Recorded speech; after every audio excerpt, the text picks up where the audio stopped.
Hey guys, in here with a quick video. Just thought I'd explain how I go about making the charts that I keep showing videos for.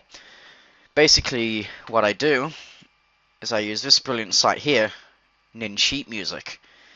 URL ninsheetm.us, right there. Now this has, I'll say a plethora of sheet music for loads of different series. Just name a few: Banjo-Kazooie, Castlevania, Donkey Kong. Well, I said that weird. Metroid, Mario, and more. It has some Halo stuff.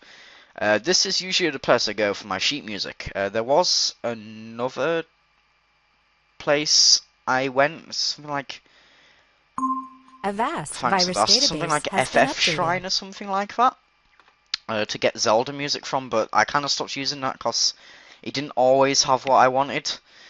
Um, but I digress. Anyway, so let's pick a song. Let's pick a series. Let's say we want Zelda. So you click what you want, and then they have it by series. They've got, that's not quite in order, but okay.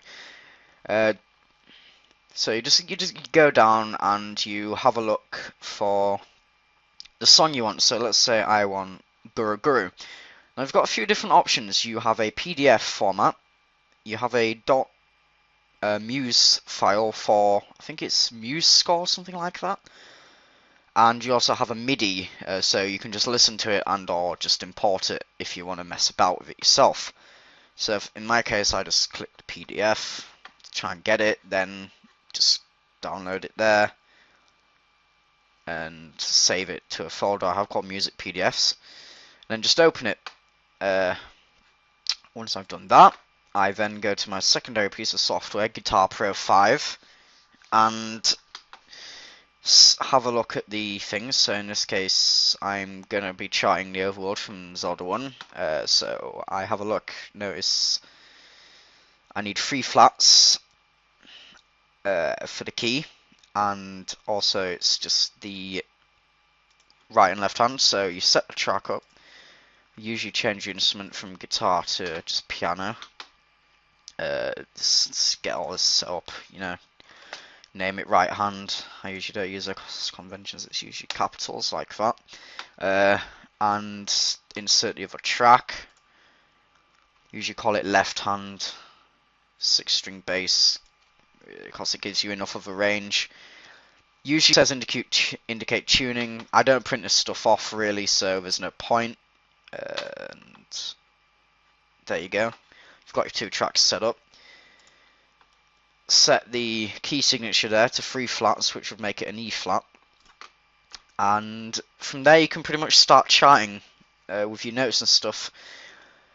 If you want a slightly more in-depth tutorial, I'll give you one at some point. But Guitar Pro is pretty easy to use. It's fairly intuitive and it has a lot of different sounds you can use. Percussion doesn't really work. If you want to chart drums, you actually have to do it like this. You insert a new track, but make it percussion.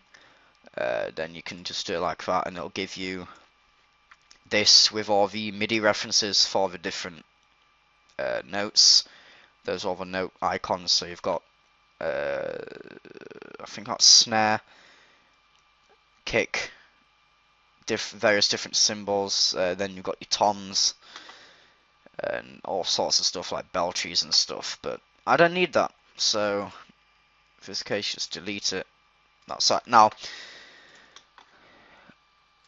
once I've finished one, let's say I want to open Endless Staircase from Mario 64. Once I've finished charting it, and yes, I'll just say 50 times because well, it's the Endless Staircase. Once you've charted it, you then, or at least I then, export the MIDI file, and then after doing that, I open up a free piece of software. There we go, Linux MultiMedia Studio here, which is a very good piece of software, actually. Doesn't only work on Linux, obviously. And this isn't quite as intuitive to use. You kind of have to spend a little while getting used to it. But basically all you do then is you import the MIDI when it loads. So I save everything Guitar Pro wise into a Guitar Pro charts folder. So you go and find the one you want, end the staircase, imports it, and basically from there you go.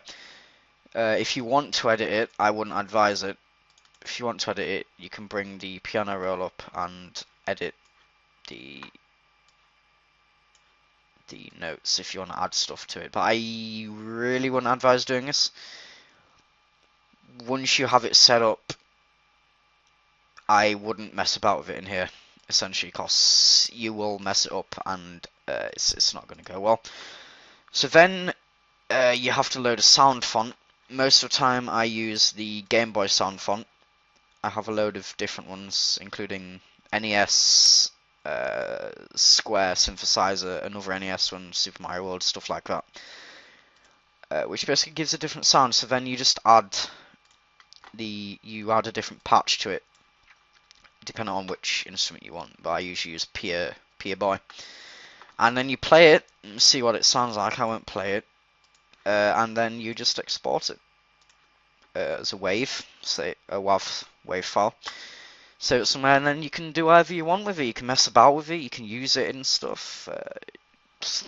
I usually just upload it. You can also save the project there, and basically that's it. That's all I do. I mean, it might be a bit redundant. You might think taking something from sheet music, recharting it into sheet music, then using it again, but I enjoy it. I quite like doing it. The challenge to me is getting it to sound as close to the original as possible. Then again, you might just be like, well, why don't you just download the original? But it's fun to try and make it yourself.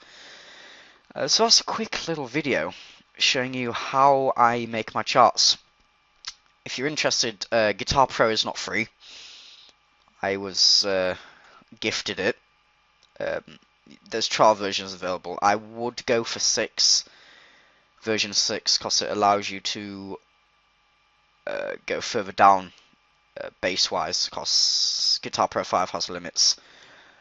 Obviously you can click on here to play songs, but it's not the best. So yeah, go for 6, get a trial, or dodgy download it.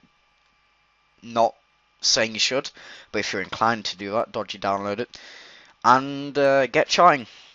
Basically, you can use it to chart your own songs as well if you come up with something, because it's not purely piano. You can use it for guitar stuff, as the name entails, Guitar Pro.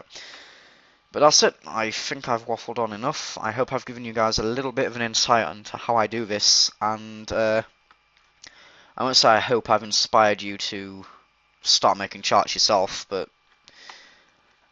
hopefully you'll find this interesting enough to give it a little bit of a go. Or if you know someone who's musically inclined, make a chart for them. Get them to play it for you. It'll be cool. So I'll see you in the next video, guys.